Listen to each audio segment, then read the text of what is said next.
Peggy 18. Like most mob stories, it's a rags to riches story. Here's where you are, here's where you want to be, and here's what you have to do to get there. When the player first picks up the controller, they're fully immersed. And that's really something we've spent a lot of time doing. Our technology is a big sort of driver of this, you know, allowing players to feel like they're sort of taking part in a movie experience. We've built all the technology from the ground up to be exactly as we need it. Being it the AI system or streaming system, things which enable us to make the city alive exactly as we envision it. The fact that we built our own illusion engine enabled us to execute exactly what we wanted to happen in the game.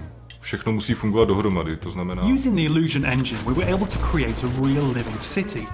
This is not a sci-fi game, so players know how everyday objects should react.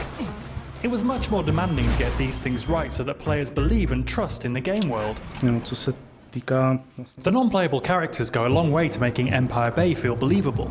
We have a very elaborate system that allows them to behave normally in the city. For example, waiting at traffic signals before crossing the road. It shows that our game is not only good fun, but also that there is attention to detail. Every bullet you shoot, it has some impact. It can destroy a piece of the environment, it can injure the characters. The physics engine has a big part to play in this. Whenever a player destroys an object, it can cause a chain reaction of destruction. For example, shooting the gas tank of a car can cause it to explode, killing the enemies around it. Because of the sheer number of destructive possibilities, we needed the lighting to be dynamic. Our illusion engine is perfect for this. It can display lots of different light, cast realistic shadows, and it reacts to the real-time events happening around the player. Podstatná část Mafie jsou... In order to link this world with the gameplay and the great story, we needed to create cutscenes that were like short films. It's a very important thing for Mafia, the fact that the game looks like a movie. With a huge story in a living city with all these characters, you need to see what Vito's thinking, what he's doing.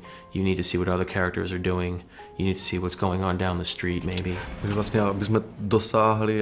order to create the cutscenes, we built our own cutting editor and engine.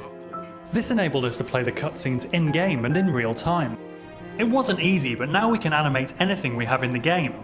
This allows us to forget about the technology and concentrate on making movies. Don't worry about the kid. Small price to pay. Small price? That's my f***ing friend you're talking about.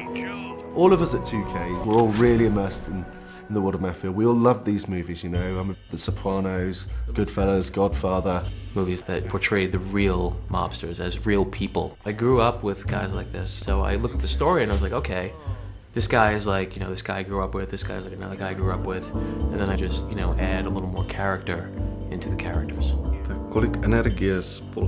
We spent a big part of our lives on this game, but I very much believe it made a difference, and people will feel the love that we put in. While there was a big focus on story and the cutscenes and the dialogue and the characters, we never forgot that this, first and foremost, is a game gamers want to play.